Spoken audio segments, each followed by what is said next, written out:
Nori's done dangling Pedro over a balcony, it's time to throw some chairs at Adventures of Shuggy. It's an F&A game developed by Smudged Cat Games Limited. It's $3.99. It's around $4 in your local moon currency. What is it? Shuggy has just inherited a castle full of goblins, ghouls, zombies, and robots. That's racist. Help him clear out over 100 rooms to make his new home livable again. Also racist.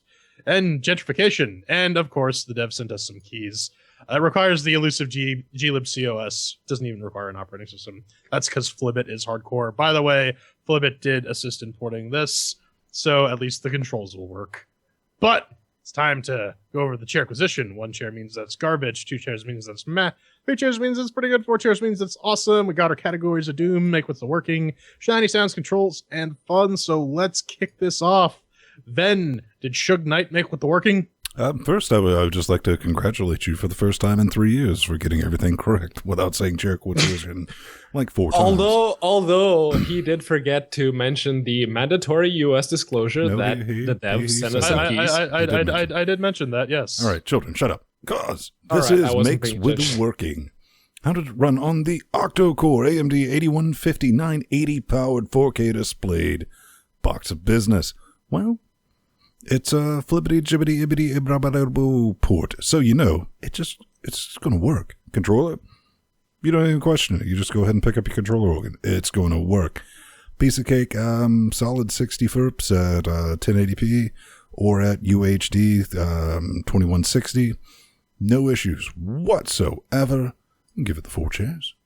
Yeah, this thing doesn't really have resolution options. It has full screen and not, but I mean it still works on the Intel 6700K with the NVIDIA GTX 980. It also works on the AMD 5800K with the NVIDIA GTX 750 Ti and the 7660D. No issues, so I'll give that 4 chairs makes it working. Yeah, I only played this game on the Steam box, so on the AMD Athlon X4 860K with the MSI GTX 750 Ti, it worked out of the box. Really no issues that I could see. So 4 cheers. All right, that's 4 cheers for Mix with Working. Up next is Shiny and the Sounds. Then, does it sparkle like diamonds? It's amazing. All right, maybe amazeballs is too strong a word. Here's the thing. You know, it's trying to be a cutesy little platformer. And you know what? For the most part, it manages. I mean, considering this was an XBLA game from 2011... you kind of got to say it holds up. I mean, it doesn't look bad in 4K at all. I mean, it's not hella pixelated. It's not hipster pixel. It's clean, old school mechanics. And, well, as for the sounds, they're there. And the soundtrack is like, oh, okay. I mean, it's something to listen to when you pick it up because we're getting further down. It's something you pick up and kind of put down. But the one thing that was a little hella annoying was Super Mario jump sound on a budget. Ooh. I was like, I've heard that before. Ooh. Only better on an 8-bit system when I was 8. So what, in the 1950s? 13, 14, somewhere around in there. I'm gonna ding it for that. Well, all right, I'm not really dinging it for that. I mean, it's just not, ooh, this is new and this is exciting. It's competent. 3 chairs worth. Yeah, I wouldn't go so far as to say 3 chairs, but yes, in terms of the XBLA game, it's par for the course. You're not getting anything that pushes the medium. That's not necessarily horrible either.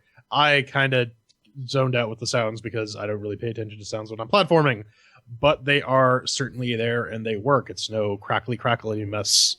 But like I said, it's competently done, but that's really it. There's nothing more to say about that. So 2 chairs for Shining Sounds. Yeah, the sounds were there, all right. They got muted in less than 10 minutes.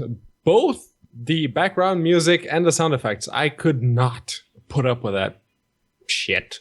The art style, again, certainly there, but it doesn't really speak to me. I mean, I get it. It's stylized. It holds up, but it doesn't really do anything for me. So 2 chairs. That's 2 chairs for the Shiny and the Sounds. Up next is the Control. Now this is a bit iffy because it's an F&A one, but we'll get into that a little later. Then, Control. It rumbles, and that's kind of a big thing. I mean, so far in few between that we get a game that actually rumbles, and it's usually when Ethan... It's a flippant port. Of course it rumbles. Makes a port, and good Lord, do I screech when it actually rumbles. Jesus, the fuck? Oh, right. Throw that fucker out the window. It's like, ah! And it did, so good on that. And, okay, there are only two reasons you would make this work like it does, because when I say that, I mean Shuggy, Shug Knight, we're just going to call him Shug Knight from now on, he auto-accelerates. And this is going to go back to the Super Mario Brothers, and don't call it Mario Brothers or I'll say disparaging remarks about your mother.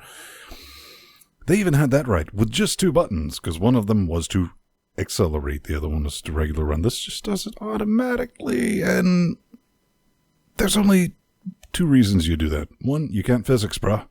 Maybe you can, but I don't think that's the case. Because two, the other reason you might do that is you wanted to create a rage platformer and get some of that sweet, sweet YouTube coverage from back in the day. You got to remember, this is 2011. I don't know if Twitch was around. If it was just in its genesis. But that said, I'm guessing it was the latter. I mean, it was to induce the rage of like, oh, God, happens, been there, done that, said horrible, horrible things about this game while I was playing it, because it's just like, oh, it's slippery and slidey and all that business. Cause basically what I'm saying, yeah, the controls, they are wrong and gooey, and it's on purpose. But I don't fault it, because it shows you that out of the box. It's like, you got to learn this. You got to spend some time with it. You got to think about it. Use your brain organ. Like, okay, we're going to find a way to work around this, and it's not unmanageable. So, I'm going to give it 3 chairs. I mean, it's not perfect by any stretch of the imagination organ, but, I mean, they're there and they're competent. Oh, okay. So, to their credit, the controller actually works. Like, if you're dealing with just input mapping, yes, you would get 4 chairs on that, because it's an FNA port. Ethan does a lot of work with SDL2 to make sure that every single Moon controller is supported. And that is the case. I tried it with the Steam controller. I tried it with the PlayStation 4 controller. Good God, do not play this game with the Steam controller. That's just nightmare fuel. You need D-pad level precision if you want a hope of solving some of these puzzles. Quote unquote precision. The stick on the Steam controller does not really lend itself, especially because you sort of have to tilt your hand in order to get good access to the analog stick. Why come level select is right trigger? That just does not compute. That is not fempute. But beyond that, the controls are sanely mapped. I mean, they're consistent. Right trigger is your modifier and A is your jump. That's about it. But dear God, those moon physics, it is just annoying. They will just kill you to death because, oh, I guess I accelerated a little too much. I had to jump about a millisecond earlier. No, it's not good if you want to actually play a platformer. So I'm gonna give that 2 chairs. Yeah. Here's the thing. Before I get into the physics of it, there are no rebindable controls in this game. None. Whether it's for the controller or for the keyboard and mouse, you don't get them. And like both Ben and Jordan already mentioned, this is perhaps the worst offender when it comes to platformers with floaty physics. Remember Slinky, that game developed by some Portuguese guys? Yeah, that game had physics more along the lines of a platformer than Shuggy. I can sort of deal with floaty physics if the controls are tight. Like when I press jump and the character isn't already like either falling or in the middle of a jump, he's going to jump. That wasn't the case with this game. More than once, I pressed the jump button and the motherfucker he just ran right into the enemy.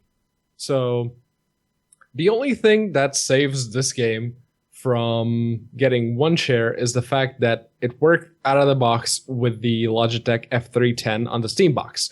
But that is only because of Flibbit's work with FNA. I'm pretty sure if it weren't for that, controllers wouldn't even work in this game under Linux. So it gets 2 chairs on a technicality. And that's 2 chairs for control. And our final subjective category, fun. Benton, you seem to enjoy this game. Let's be honest with ourselves, ladies and gentlemen, boys and girls. I really wanted to take a shite on this game, but during the what I like to call the forced playtime, because I have to play the game to record it for the published review. And if you're watching that, you'll actually see me not screaming. You can feel me screaming in the background. The puzzles do have just a little bit of the everything. I mean, you get your standard platforming, room rotation, ropes, shadow mechanics, switches, etc. And granted, this is nothing that you haven't seen before. That said, it managed to trigger that, oh, fuck this level response more than once. And that's a good thing. Better yet, it caused me to come back and sort it. That takes something that I was never expecting from this cheesy little puzzle platforming game. And if you manage to do that, you're doing something right, full of right sauce, and you gotta mix all that together with its price to sell, £5, and it has the benefit of being something that you can just pick up, play a level, put it down, and end of the day, put a bow on it. So, yeah, I'm definitely digging that business. So, for the fun, unexpectedly 3 chairs. Yeah, I don't know. I never really have that, oh, fuck this level. It's more you go into the level, you see what it is, and you're just like, oh, fuck this level. I don't know. Really, my opinion on this game is it could have been a lot more fun if the controls were a lot tighter. I mean, the difficulty is steady. It constantly builds you up, and it introduces new mechanics and elaborates on them at a very, very steady rate. But you're just going to get killed to death because you misjudged that jump. And it's really annoying, like midway through a level, because a lot of it requires waiting and patience and whatnot. It's just going back to the beginning does not do anything for me. Also, when you get to the boiler room levels, half those levels are upside down, and they do some weird shit with the control inversion, and that just hurts my brain. I mean, it could have been a 2-tier game. It maybe could have been a 3-tier game with tighter controls, but I just didn't have fun playing the game. I'll give it 1 chair. Yeah, they say this game has 100 levels. I got real tired of its shit after the first 2. I still play through like 20 or 20 something levels, but the fact that the way you pick a level is to do the same shitty ass platforming as in the levels themselves, and that you have to select a level by pushing the right trigger on a controller, which that shit just ain't flying around here. Let's just say this game has done nothing, and I mean fucking nothing, to ingratiate itself when it comes to me. So, 1 chair. Just as a final point before we get to the actually, it's one chair for fun, but Dust Force did the whole platforming as level select thing, and I didn't really mind that. I actually kind of liked that, but I was but the controller scheme on that one was reliable. Yes, and controls were tight in Dust Force again. Yep. So that's, if we tally that all up, it is 2 chairs for the Chairquisition on Adventures of Shug Knight. Gentlemen, final thoughts. One thing that was kind of fun is, well, for me, it was kind of fun. I mean, it was irritating, but it did add to the challenge of the game. And actually, it really, like, laser beamed my attention was insta-death. I mean, yeah, there's no life meters. You touch the wrong thing, Brad, and boom, you're gone, you're out, and you got to restart everything over. And it makes you sit there. And I mean, it really gave me that sense. It was like, all right, I need to think through this. And it irritated me several times. It made me almost rage quit a couple times. I was like, But then again, I came back, and that happened.